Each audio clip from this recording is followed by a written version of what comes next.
Sophie, honey, your bun is crooked again. Mom stood behind me in her crisp military uniform, every hair in place. Sometimes I wondered if she came out of the womb perfectly pressed and polished. Maybe if I cut it all off. Absolutely not. A ballerina needs proper hair. You need to be perfect to get into Juilliard. That was Mom, always pushing and expecting more. When I got an A, she asked, why not an A+?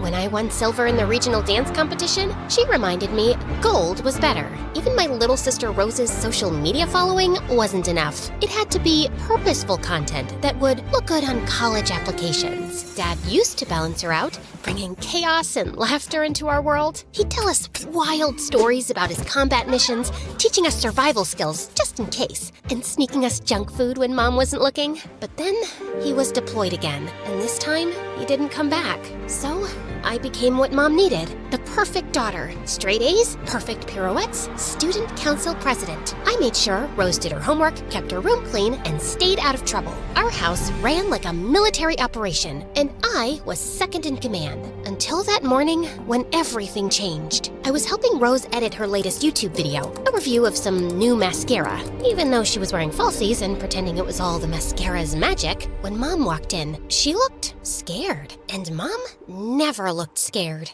Girls, I need you to pack a bag. You're going to stay with your Aunt Catherine for a while. Aunt who? Is she Instagram worthy? Catherine, my sister. She lives in Arizona. The sister she never talked about? The one whose name I'd only heard during late night arguments with Dad? Always with that edge in Mom's voice that meant danger, keep out? Mom, I can't leave.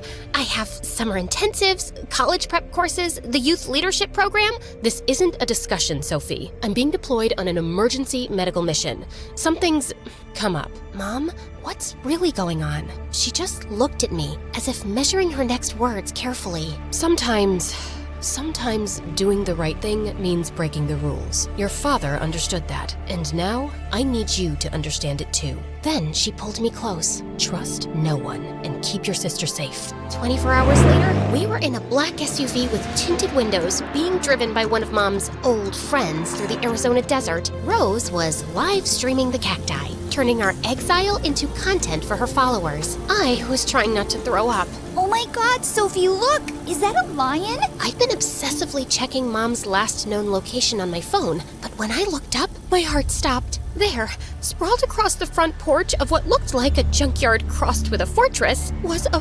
full-grown male lion.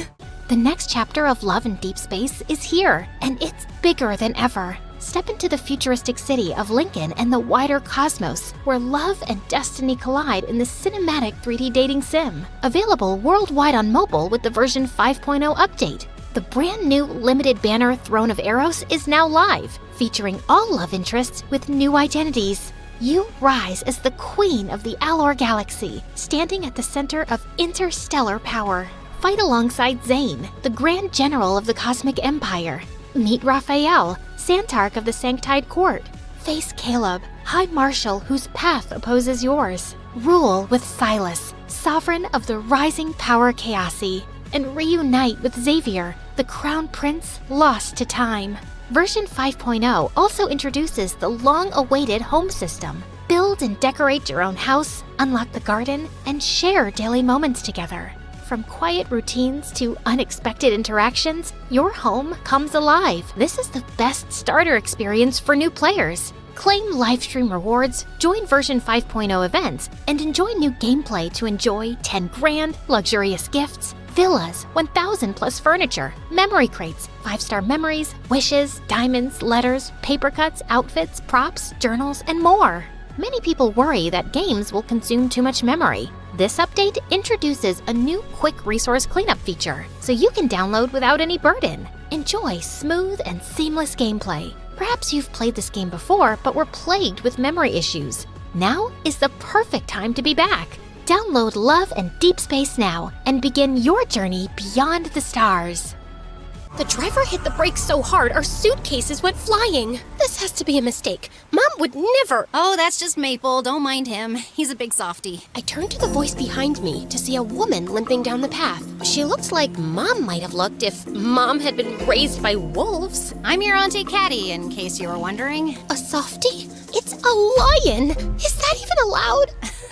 Are you a stickler for rules and regulations? Rules and regulations keep people safe. Is that what Angela told you? Funny. You shouldn't take everything she says so seriously. What do you mean? But she was already turning away, whistling for the lion to follow her. Come on, girls, let's get you settled. We've got a lot of work to do. Week 1 was hell. Bad Wi-Fi, no ballet, just lions, chaos, and an aunt who loved wrecking my world. Sophie, the cubs need feeding. I'm practicing my routine. Life doesn't wait for perfect timing, kiddo. Sometimes you gotta dance with the lions you've got. She was insane. She had to be. Who lets teenagers handle lions? Who builds a fortress in the desert? Who takes in dangerous animals and treats them like oversized house cats? And then Aunt Caddy dropped another bomb on us. By the way, I enrolled you both at Desert Ridge High. You start Monday. I paced the dusty yard that night, trying again to reach Mom. Nothing. 3 weeks of radio silence. Dad would have never dumped us in the desert with a stranger and a pride of lions. The morning of our first day, I woke up at 5 a.m. out of habit. I found Aunt Caddy already up, standing over a desk covered with maps and photographs. What's all this? She quickly rolled up a map marked with shipping routes and pins. Conservation work. Nothing for you to worry about. She tossed me a set of keys. There's an old Jeep in the barn. Not pretty, but it runs. It'll help get you and Rose to school. You're trusting me with a car? Your mom said you were responsible back home. Besides, we're 20 miles from nowhere out here. Desert Ridge High looks like it hadn't been updated since the 1970s. The moment Rose and I walked in, the conversation stopped. In our old school, we'd been well known. Perfect Sophie Chen and her influencer sister. Here, we were aliens. You must be the new girls! The ones living with the crazy cat lady! I think you meant eccentric. Whoa, sorry, no offense. I'm Rolla. My dad's the local vet who helps your aunt sometimes. I think what she does is awesome. Wanna be in my vlog? I'm documenting desert life. Sure? What's a vlog? Rose stared at him as if his teeth had turned to fangs, and I almost smiled. By lunchtime, everyone knew we were the Lion Girls. For a second, I was almost feeling like a celebrity. But my delusions were cut short when a girl with expensive highlights and designer jeans stopped at our table. I'm Kylie Montgomery. My dad's on the town council. He says your aunt's sanctuary is a dangerous eyesore that needs to be shut down. Her lions are rescued. They'd be killed otherwise. Whatever. Just don't get too comfortable there, freaks. And tell your crazy aunt that my dad always gets what he wants. And with that, she walked off. Ignore her. Her dad wants to build luxury homes on the land near your aunt's sanctuary. He's been trying to force her out for years. I felt a strange surge of protectiveness. Aunt Caddy might be chaos personified, but those lions needed her. And for some reason, I didn't like the idea of anyone calling her crazy but me. Back at the sanctuary, I found Rose sitting on the porch steps with her phone, but she wasn't filming. Do you think we'll ever go home, back to our real lives? I sank down beside her. I don't know. Mom's gone dark, and this place? It's like we've fallen into some alternate universe where Mom has a secret sister who's basically Lion Mom, and we're the weird new kids, and nothing makes sense anymore. Exactly. But is it weird that I kinda like it? Not the school part. Those kids are total zombies compared to my followers. But the lions, they're actually amazing. I had noticed that Rose's content nowadays was less makeup tutorials and more behind-the-scenes sanctuary life. Her captions were less about herself and more about conservation. Since when do you care about wildlife preservation, Rose Chen? Since a lion named Maple purred like a motorboat when I scratched his ears, since I realized these incredible animals are being hunted to extinction, is that so weird? And then one day, Aunt Caddy got sick. It started with her brushing off a fever and insisting it was nothing serious. But by the 3rd day, she couldn't get out of bed. It's just a bug. I'll be fine. You have a fever of 102. You need to see a doctor. No doctors, no hospitals. They ask too many questions. About what? The lions? She didn't answer, just closed her eyes. There's a notebook in my desk drawer. Feeding schedules, medication routines, everything you need to know. I can't run this place, Aunt. I'm not qualified. Sophie, you're a Chen. We adapt. Suddenly, the sanctuary was on me. Feeding schedules, medical routines, fixing fences. Just me, a crumpled notebook, and a pride of lions counting on me. At first, I panicked and second-guessed myself over everything. But slowly, something shifted, and I started to hear the rhythm in the chaos. When Maple paced around with his tail flicking sharply, I figured it meant his water trough was empty. When Shadow gave a low, throaty rumble, I knew she was calling for her cubs to stay close. I even started watching Sage for signs of an incoming storm. He always seemed to sense it before the first cloud appeared. And then one night, I witnessed one of the lionesses giving birth to a cub no bigger than my hand. I don't know why, but something about seeing that fragile, helpless creature nuzzling against his mom brought me to tears, and I cried like I hadn't allowed myself to in years. When Aunt Caddy finally staggered out of bed a week later, she just grinned at the sight of me covered in dirt and lion hair. Well, look at that. Turns out you can dance with the lions after all. I'd grown closer to all the lions, except Wishbone, who was clearly quite different. He kept to himself, his scarred face and ragged mane telling stories of a harder life. But sometimes, I'd catch him watching me with those ancient, knowing eyes. He was a fighter, that one. Rich folks used him in illegal matches, betting on which lion would kill the other. Took us 3 years to track him down. I found myself sneaking out one night to the vegetable garden where Wishbone liked to sleep, and one night, I caught him destroying Aunt Caddy's carrot patch. You're really committed to ruining this garden, huh? Wishbone didn't dignify me with a response and just flicked his tail. That night, I heard voices from Aunt Caddy's office. I crept down the hallway, stopping outside the door left slightly ajar. Angela, it's been 3 weeks. The girls need to know what's going on. Yes, I've been careful. No one's asking questions yet, but it's a matter of time.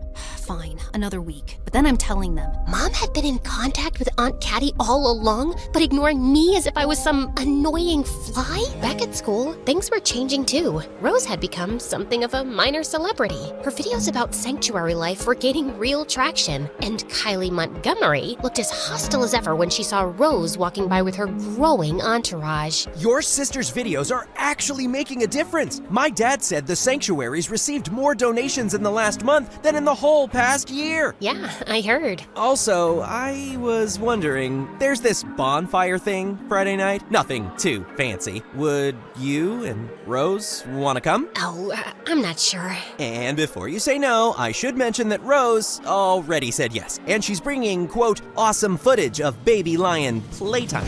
The bonfire was at an abandoned quarry outside town, and while everyone else seemed to be enjoying the fire and music, and Rose had her own audience, I hung back, feeling oddly disconnected from this ordinary teenage scene. Just then, Rolo appeared by my side. You look like you're planning an escape route. That obvious, huh? You know, it's okay to not be okay. Moving across the country, living with an aunt you didn't know existed, surrounded by deadly predators, that's a lot. When you put it that way, I sound pretty well adjusted. I was beginning to actually relax and have a good time when Kylie walked over, a big smirk on her face. Hate to be the party pooper, but I had to tell you this. My dad's getting his way, and your crazy cat lady aunt is finished. What are you talking about? Daddy says she's operating without proper permits, and he has proof. Once he presents it at the county board meeting, they'll be packing her up, and we can finally develop that whole area. Luxury homes with a view. We'll see about that. I've got 300,000 followers who might have something to say about it. Like anyone cares what a bunch of internet losers think. Before Rose could respond, I pulled her away. We need to tell Aunt Caddy.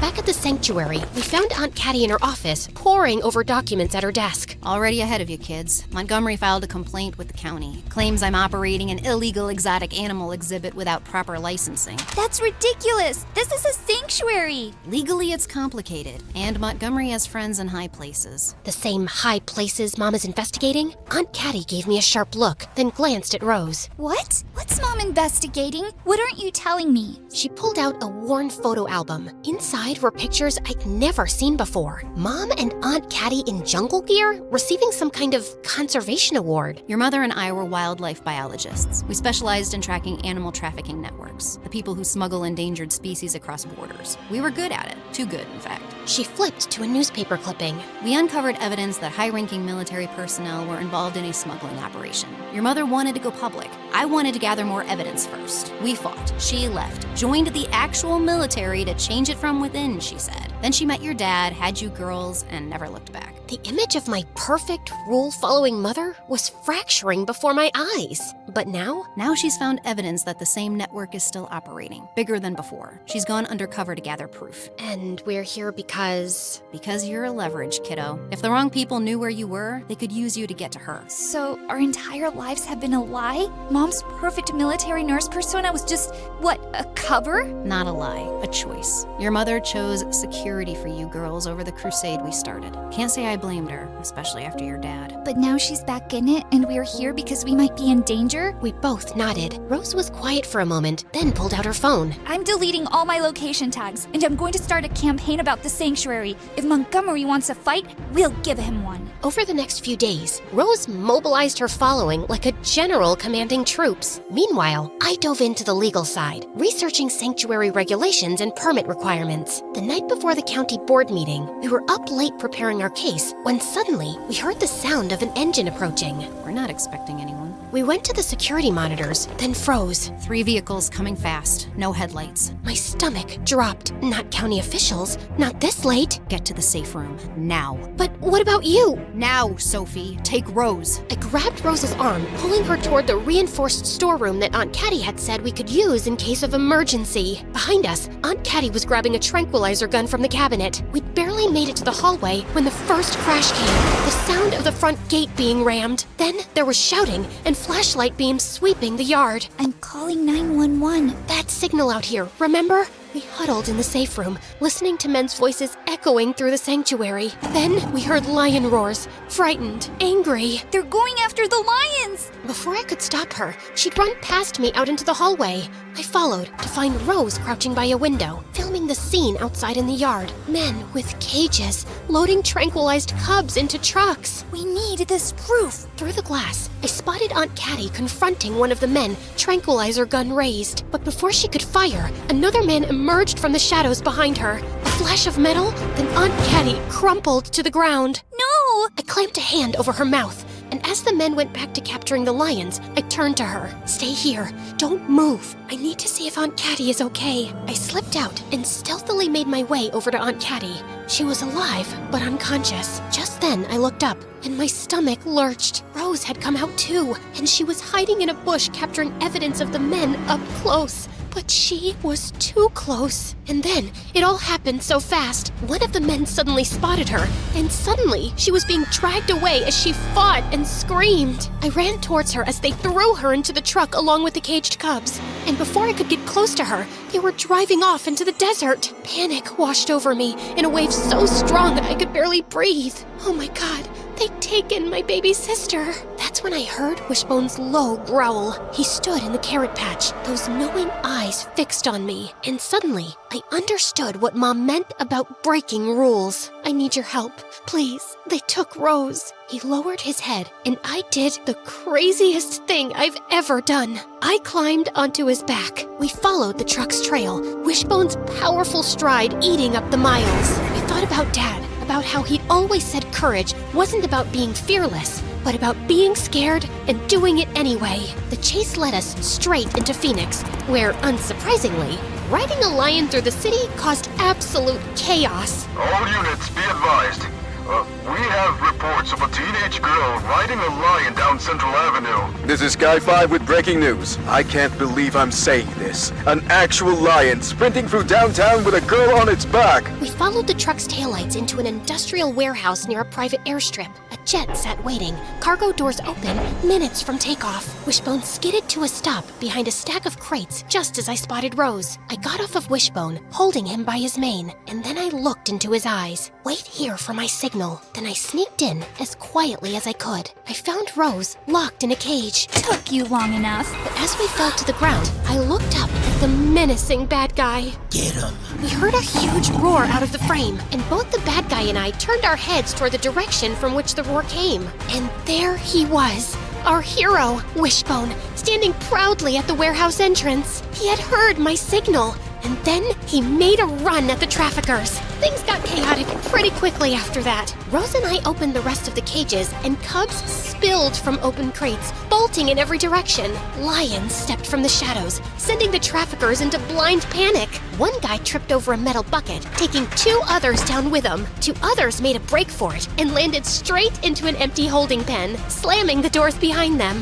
Lock it! Lock it! Wishbone let out one final earth-shattering roar, and that was enough. The remaining traffickers fled just as police sirens wailed in the distance, and in a few hours, they had rounded up all the culprits. But the real shock came when we got home. Aunt Caddy was awake, and Mom was beside her. Mom! She pulled us into a fierce hug and held us for a while. Then she explained that she was here because she knew the trafficking ring would be making a move tonight at the sanctuary, and they had to be caught in the act. Sometimes the only way forward is to take a risk. Your father taught me that. And you girls, you proved it. Sophie, I'm so proud of you for being brave, for standing by your sister. Things changed. Mom and Aunt Caddy made the sanctuary official, but the lions moved to Africa. Saying goodbye to Wishbone hurt, but the last photo Aunt Caddy sent showed him sitting in the tall grass, finally looking like the king who belonged to the jungles.